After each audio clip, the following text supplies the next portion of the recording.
Hi everybody. Hi Suze. How you doing?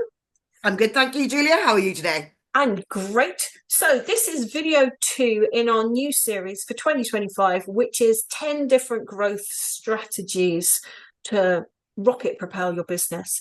Um, for many skills and employability providers, um, they do like a silo, don't they?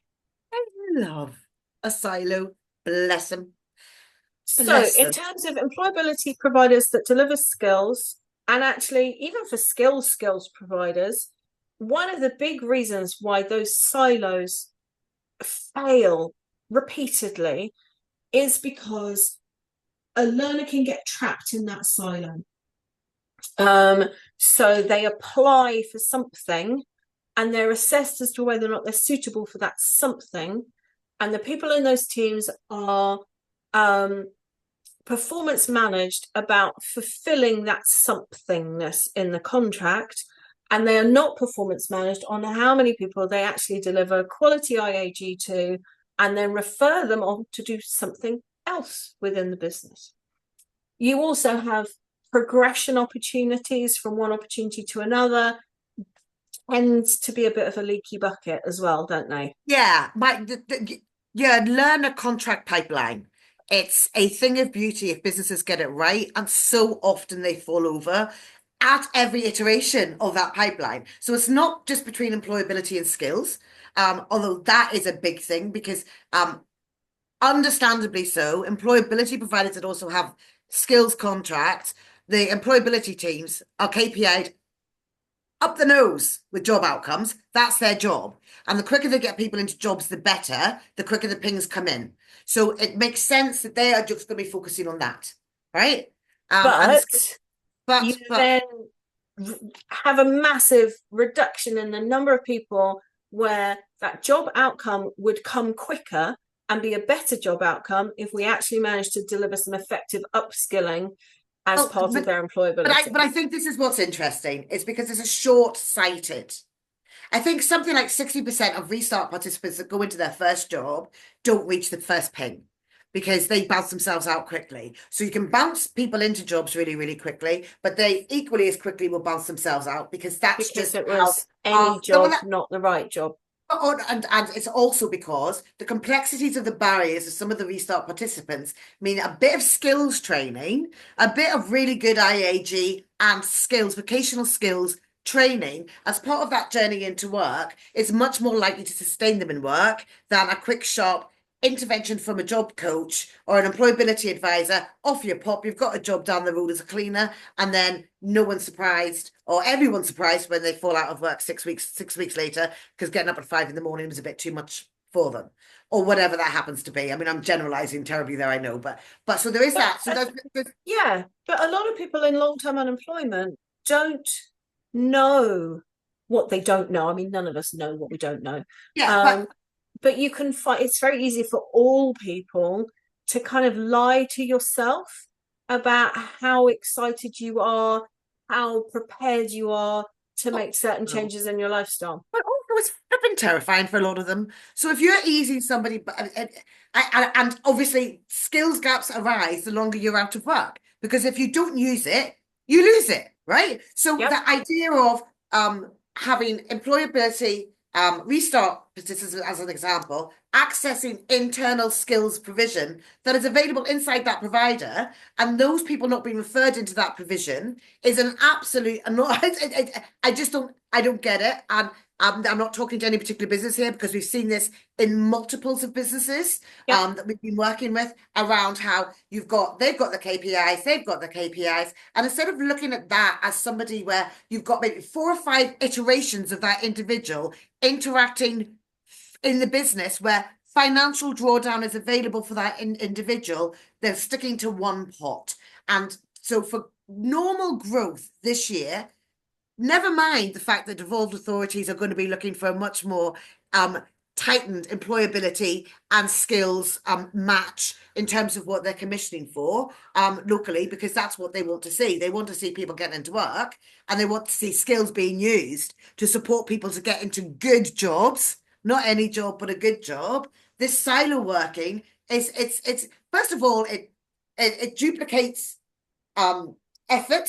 It duplicates people and resources. It Massively also, increases the bureaucracy.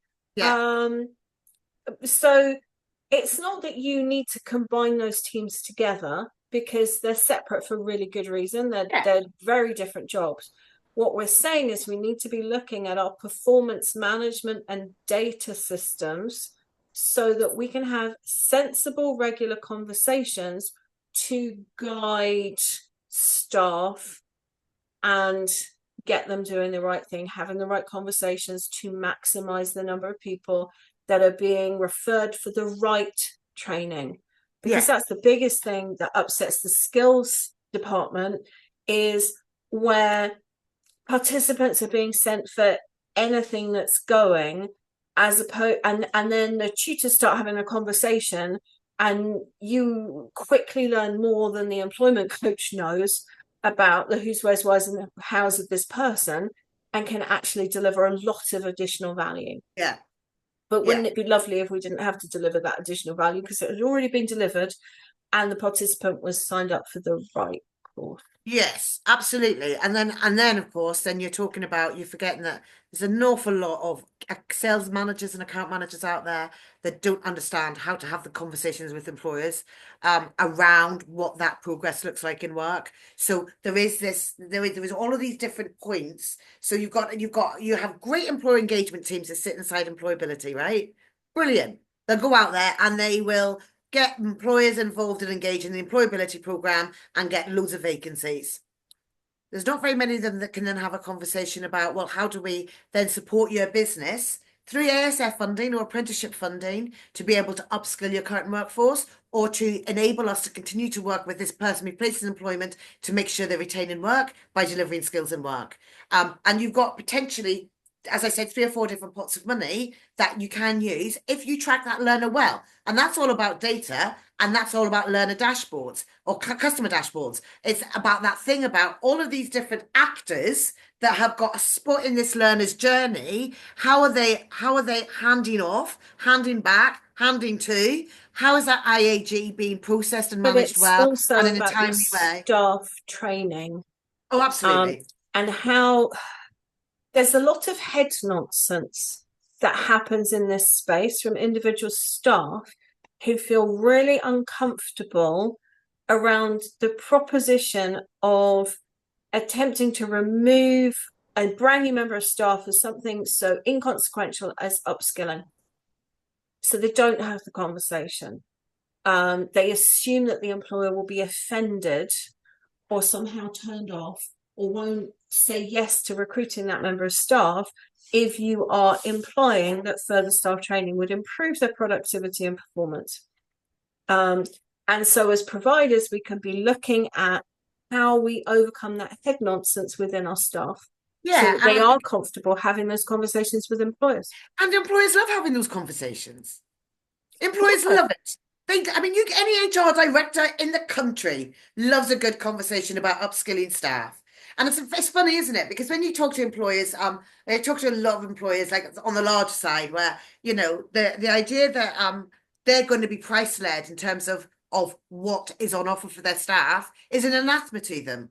They will pay and pay well for really good training to develop and retain their staff.